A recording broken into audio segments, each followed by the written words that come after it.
तो चलिए शुरू करते हैं आज का टॉपिक, जिसका नाम है जेंडर, रिलीजन एंड कास्ट। तो पहले बात करते हैं, अगर जेंडर पे आते हैं तो पहले बात करते हैं मेल फीमेल की। जेंडर मतलब क्या होगा, मेल या फीमेल, ठीक है। तो डिस्क्रिमिनेशन अगेंस्ट वुमेन पहला टॉपिक है आपका, डिस्क्रिमिनेशन अगेंस्ट वुमेन।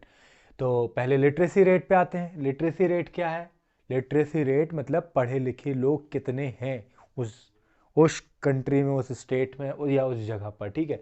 तो मैन की कितनी लिटरेसी है अपने कंट्री में, अपने इंडिया में? 76% है, और वुमेन्स की है 54%। इतना कम क्यों है भाई? क्योंकि बहुत से पेरेंट्स प्रेफर करते हैं कि वुमेन्स को पढ़ाना नहीं चाहते। वो इसलिए नहीं प्रेफर करते उनको पढ़ाना क्योंकि वो सोचते हैं कि आखिर ब्याह के किसी और के घर चले ही जाना है उसे, है ना। तो ऐसा सोचते हैं वो, और इसीलिए शायद वो नहीं पढ़ाते हैं, ठीक है। Womens are paid less than mens for the same work. और क्या होता है, वुमेन्स को कम पैसे दिए जाते हैं उतने ही काम करने के लिए जितना एक मेल करता है, ठीक है। Parents prefer to have a male child rather than a female child, as a result sex ratio are fallen down.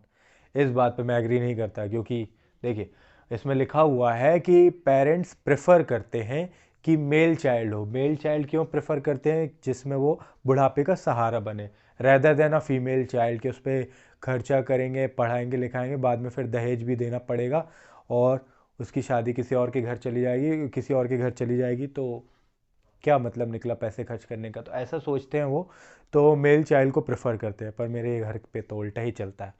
घर वाले बोलते हैं काश तेरी जगह एक लड़की हो गई होती, तो इतना हम लोग को परेशान नहीं होना पड़ता, घर में शांति होती। कोई इज्जत ही नहीं है। Womens are exploited and harassed at work places and not at home, and at not at home, ठीक है। तो क्या हो गया कि वुमेन्स को एक्सप्लॉइट किया जाता है। एक्सप्लॉइट मतलब समझते हैं ना, उनके ऊपर अत्याचार होते हैं। अत्याचार होते हैं कहीं जहाँ वो काम करती वहाँ पर, ठीक है, रास्ते पर, और घर पे भी मारा पीटा जाता है ना। तो ये सब है उसमें। Womens have low representation in legislative, parliament and state assembly. तो वुमेन क्या है, उनका कम रिप्रेजेंटेशन है कहाँ पर? पार्लियामेंट और स्टेट असेंबली में, जिसकी वजह से वुमेन्स के लिए राइट्स नहीं बन पाए थे पहले। अभी तो है, वुमेन्स रिप्रेजेंट करती हैं। पहले वुमेन्स के लिए इतने अच्छे लॉज वगैरह नहीं बन पाए थे, क्योंकि कोई था ही नहीं वुमेन कैंडिडेट वहाँ पर जो वुमेन के लिए सोच सके, ठीक है। तो अब स्टेप्स जो गवर्नमेंट ने लिए, किसको? पोजीशन ठीक करने के लिए, वुमेन्स की कंडीशन ठीक करने, पोजीशन ठीक करने, किस में? सोसाइटी में, ठीक है। क्या क्या लिया? Several programs have been launched by government to promote girl education, like Beti Bachao Beti Padhao. तो मतलब क्या हुआ यहाँ पर कि बहुत से प्रोग्राम्स चलाए जा रहे हैं, है ना। किस लिए चलाए जा रहे हैं? गवर्नमेंट किस लिए चला रही है? गवर्नमेंट चला रही है गर्ल्स एजुकेशन को प्रमोट करने के लिए, और लड़की जो होती हैं उनको बचाने के लिए, है ना, मारे ना उनको। Anti dowry law have been implemented, strict laws are there against domestic violence.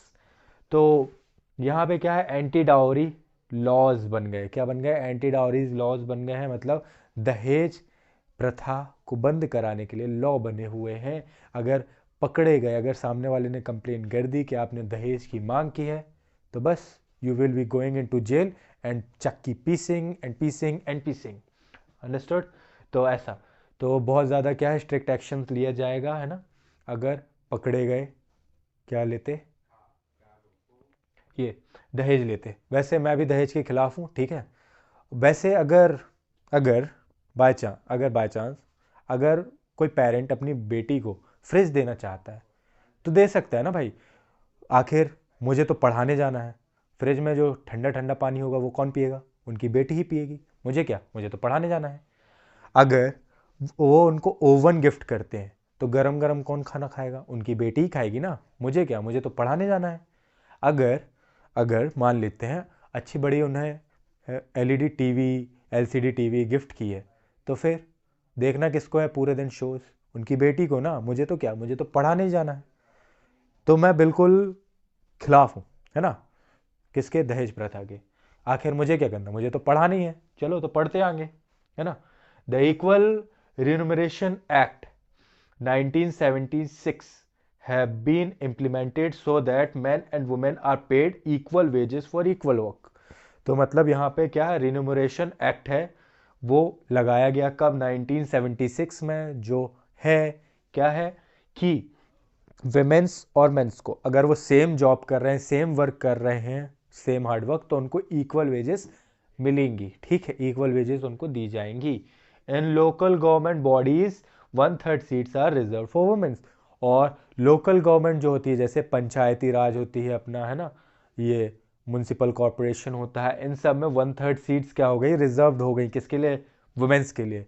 और जो वुमेन और मेन को एक इक्वल समझते हैं उनको फेमिनिस्ट कहा जाता है। मतलब समझ रहे हैं ना, जो उनके लिए लड़ते हैं वो क्या होते हैं, फेमिनिस्ट कहा जाता है उनको, जो वुमेन्स और मेंस को इक्वल समझ के चले। ठीक है, और मैं भी वुमेन्स और मेंस को इक्वल समझ के चलता हूँ। तो अब बात करते हैं सेकेंड टॉपिक की, वो है जो है रिलीजन। जेंडर तो हो गया, अब रिलीजन की बात कर लेते हैं। तो पहले प्रॉब्लम समझते हैं, उसके बाद उसका सोल्यूशन देखते हैं। Problem, communalism problem. कम्युनलिज्म मतलब क्या होता है, कम्युनलिज्म मतलब होता है कि किसी एक को सपोर्ट करना, किसी एक रिलीजन को सपोर्ट करना, उसको कम्युनलिज्म बोलते हैं। और बाकी सबको क्या वो करते हैं, मतलब बाकी सबको छोटी मानते हैं, उसको ज़्यादा बड़ी मानते हैं। समझते हैं। When one religion and its followers are discriminated by another one, क्या होता है, जैसे एक रिलीजन है, वो दूसरे रिलीजन को क्या कर रही है, डिस्क्रिमिनेट कर रही है, मतलब अलग मान रही है खुद से, है ना, तो होता है ये। जैसे मेजॉरिटी है किसी की, एक रिलीजन की मेजॉरिटी है, दूसरे की क्या है, माइनॉरिटी है, तो मेजॉरिटी वाली माइनॉरिटी को तो दबाने की कोशिश करेगी ही। तो बस इसी को बोलते हैं डिस्क्रिमिनेशन। तो ये होता है। When religion is seen as the basic of the nation, या फिर क्या देखा जाए, रिलीजन को क्या देखा जाए, एक नेशन की तरह देखा जाए। जैसे अपन बात करें अगर पाकिस्तान बांग्लादेश की, वो किसके लिए बने थे, मुस्लिम्स के लिए बने गए थे। उनको अगर हम देखेंगे नेशंस को, तो किसके लिए देखेंगे, मुस्लिम्स के लिए देखेंगे। समझ रहे हैं। When demand of one religion is formed in opposition of another, या फिर क्या हो, ऐसे कोई रिलीजन ऐसी चीज़ डिमांड कर ले कि सामने दूसरी रिलीजन को क्या हो, इफेक्ट हो, वो उससे क्या हो, अफेक्टेड हो जाए, अफेक्ट पहुंचे उस रिलीजन को, तो उससे भी क्या होगा, नुकसान ही होता है। When people start believing that beliefs of one religion is superior to other, क्या होता है इसका मतलब, कोई अपने रिलीजन को बड़ा मानने लगे और सामने वाले रिलीजन को क्या मानने लगे, छोटा मानने लगे, तो वो भी गलत है। When state power is used to establish dominance of a religion over rest, और क्या किया जाए, जो कुछ गवर्नमेंट होती है, जैसे जैसे किसी और कंट्री की बात कर रहे हैं, किसी भी कंट्री में गवर्नमेंट ही सपोर्ट कर दे रिलीजन को कि इस रिलीजन को प्रमोट करना है। जैसे इसके पहले वाले चैप्टर में हमने क्या पढ़ा था, जो वहाँ श्रीलंका की बात हो रही थी, है ना, तो जो श्रीलंकन थे वो क्या कर रहे थे, अपने ही लोगों को प्रमोट कर रहे थे, तो उससे क्या हो गया था, सिविल वॉर हो गया था, है कि नहीं। तो वही बात हो रही है यहाँ पर भी, कि अगर एक कंट्री क्या करती है, एक पर्टिकुलर रिलीजन को क्या करे, प्रमोट करे। ठीक है, तो अब अपने इंडिया की बात कर लेते हैं। इंडिया इन प्रॉब्लम्स का कैसे सोल्यूशन निकाला। इंडिया क्या है, अपना सेकुलर है। क्या है, सेकुलर। सेकुलर मतलब बहुत सारी वैरायटी की रिलीजियंस हैं हमारे यहाँ पर, और किसी को भी डिस्क्रिमिनेट नहीं किया जाता, सबको इक्वली ट्रीट किया जाता है। इसी को बोलते हैं सेकुलर स्टेट, जो अपने यहाँ पर है। तो पहले क्या किया है, our constitution does not give special status to any one religion, मतलब हमारा जो कॉन्स्टिट्यूशन वो किसी एक धर्म को, या किसी एक मतलब धर्म या रिलीजन, जो भी बोलना हो, को प्रमोट नहीं करता है। प्रमोट नहीं करता मतलब सपोर्ट नहीं देता किसी को भी। ठीक है, our constitution provides all individuals and communities the right to practice any religion, और सबको हमारे कॉन्स्टिट्यूशन ने क्या दे के रखा है, राइट दे के रखा है, कि आपको अगर हिंदू से मुस्लिम होना है, मुस्लिम से क्रिश्चियन होना है, तो आप हो सकते हैं, है ना, इसमें कोई रोक टोक नहीं है। समझ रहे हैं। और अगर आपको आपका ही धर्म को प्रैक्टिस नहीं करना, आपके रिलीजन को प्रैक्टिस नहीं करना, तो आप वो भी छोड़ सकते हैं।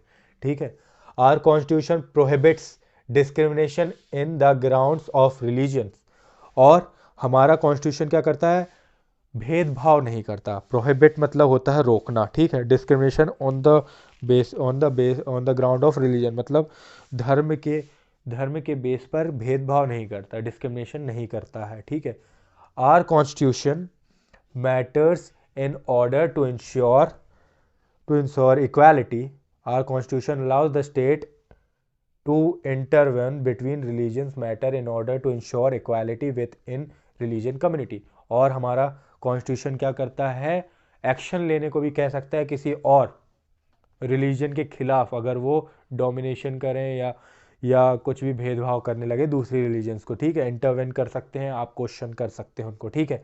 Example, the constitution has band the practice of untouchability. तो क्या कर दिया है कॉन्स्टिट्यूशन ने, बैन कर दिया है किसको, अनटचेबिलिटी को, ठीक है, for the welfare of the community. और किसके लिए, वेलफेयर के लिए, कम्युनिटी के वेलफेयर के लिए, ठीक है। मतलब कम्युनिटी मतलब उस पर्टिकुलर लोगों के वेलफेयर के लिए अनटचेबिलिटी को बैन कर दिया। जैसे एस टी एस सी को पहले छुआछूत बोलते थे, साथ में बैठने नहीं देते थे, अपने ही जो जो कुआं होता है अगर पानी निकाल रहे हैं तो उससे एस टी एस सी वाले पानी नहीं निकाल सकते थे, यूज़ नहीं कर सकते थे, टेम्पल में नहीं जा सकते थे, है ना। तो ये सब मना था उनको।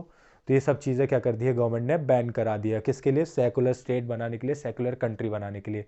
और बस मैंने बताया कि मैं तो डिस्क्रिमिनेशन करती नहीं, mens and womens are equal to मी।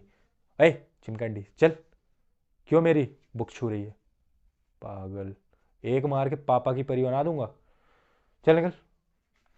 हाँ तो मैं क्या कह रहा था, बस आज के लिए इतना ही, बाकी हम पढ़ेंगे कल, है ना। तो जल्दी से वीडियो को लाइक करें, शेयर करें एंड सब्सक्राइब करें।